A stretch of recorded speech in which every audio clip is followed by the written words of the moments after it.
பச்சை மயில் வாகனனே சிவபால சுப்பிரமணியனே வா, இங்கு இச்சையெல்லாம் முன்பேல் வைத்தேன் முருகா, எள்ளளவும் பயமில்லையே. பச்சை மயில் வாகனனே சிவபால சுப்பிரமணியனே வா, இங்கு இச்சையெல்லாம் முன்மேல் வைத்தேன் முருகா, எள்ளளவும் பயமில்லையே.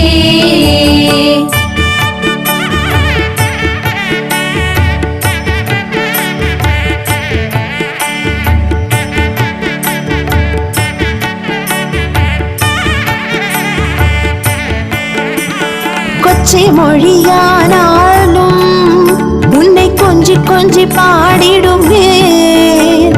கொச்சை மொழியானாலும் உன்னை கொஞ்சி கொஞ்சி பாடிடுவே.